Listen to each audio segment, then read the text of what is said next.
1932 Lincoln Penny 1. Glowing Star Introduction. Hey, coin collectors and treasure hunters, welcome back to my YouTube channel. Today, we're diving into a single coin that tells a story of an entire era, the 1932 USA 1-cent coin, better known as the Lincoln Wheat penny. On the surface, it looks like any other old penny. But this little piece of copper was born in the absolute darkest economic hour of American history, the Great Depression. Did you know that because of that crisis, the 1932 cent is one of the lowest mintage coins in the entire long-running Lincoln cent series? Its scarcity makes it a fascinating, and potentially highly valuable, piece of numismatic history. We're going to explore its history, its key features, and most importantly, how to tell if the 1932 penny in your collection is worth $1, $100, or even tens of thousands of dollars. Stick around, because this is a story you won't want to miss. Point 2. Classical building historical context. The Great Depression coin. To understand why the 1932 cent is so special, we have to look at the world it was minted into. The year 1932 was arguably the absolute low point of the Great Depression. The stock market had crashed, unemployment was soaring, it reached around 24% nationally, and the public had virtually no purchasing power. What does that have to do with a penny? Everything. With the economy completely stagnant, the United States Mint realized there was a huge oversupply of small change already in circulation. People weren't spending, so coins weren't changing hands. The Mint drastically cut back production. In 1932, the Philadelphia Mint produced only about 9 million Lincoln cents, and the Denver Mint, 1932D, produced just 10.5 million. To put that in perspective, in a normal year, mintages were often in the hundreds of millions. Because so few were made, the 1932 and 1932D cents became immediate low mintage dates, and are now one of the key semi-key dates for serious wheat penny collectors. Point 3. Magnifying glass tilted left coin anatomy. What to look for now? Let's get down to the coin itself. If you've found one, what should you be looking at? First, the design. This is a classic Lincoln Wheat cent, designed by Victor David Brenner and first issued in 1909. The obverse, heads. You have the familiar portrait of Abraham Lincoln, facing right, with "In God We Trust" above, and the word "Liberty" and the date 1932 to his left and right.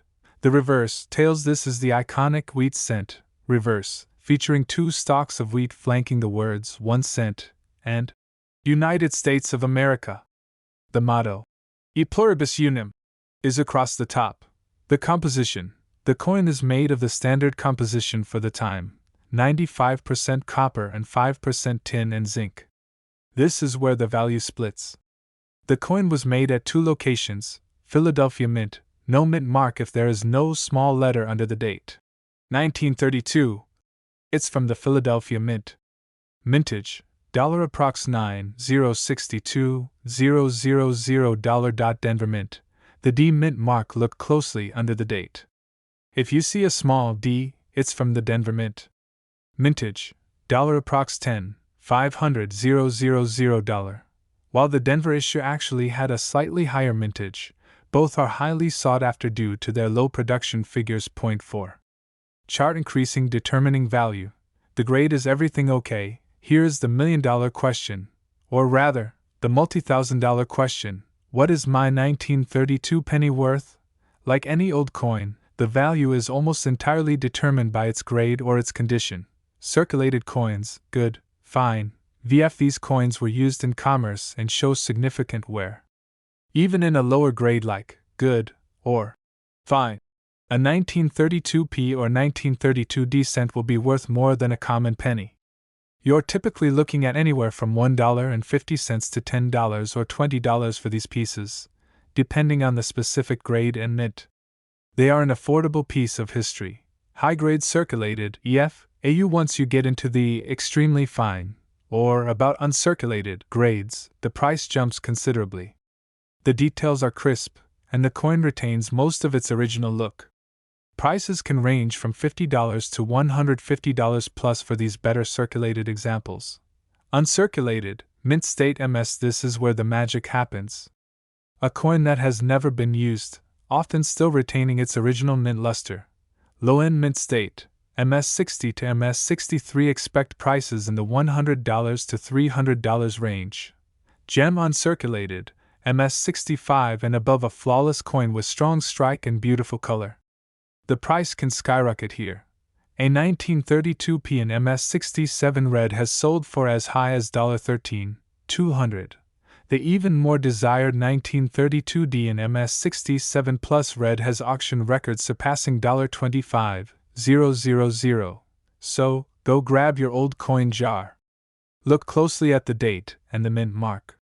If you find a 1932 or 1932D that looks nearly perfect, you might be holding a very valuable piece of history.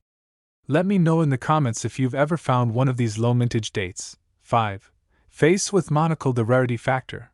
Why so few survived? Besides the low mintage, there's another reason for this coin's scarcity in high grades.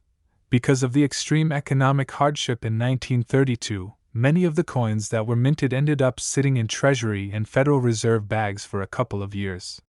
When they were finally released, there was a frenzy from collectors and speculators to buy entire rolls, knowing they were low mintage. The collector hoard. This is why we do have a decent number of mint state examples today.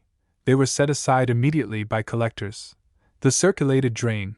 However, the coins that did enter circulation were used heavily and for a long time during the Depression, making high-grade circulated examples surprisingly tough to find. They simply wore out quickly. The other factor is color. Like all copper cents, the 1932 is graded for color. BN, brown. The coin has toned to a brown color. Most common. RB, red-brown, a mix of brown and original red luster. RD, red. The coin retains nearly all of its original, brilliant red copper color. These are the rarest and most expensive by far, commanding the highest prices at the top grades. 6. White heavy checkmark. Conclusion and next steps. The 1932 Lincoln cent is more than just a penny. It's a tangible artifact of American resilience. It represents a year when the mint itself essentially shut down because the nation was struggling just to keep its head above water. Whether you find a heavily circulated good coin, a brilliant red gem, or the slightly scarcer D mint mark, you are holding a fascinating story in your hand. Key takeaways: low mintage, a key semi-key date due to the Great Depression. Mint mark matters. Check under the date for the D from Denver. Grade is critical.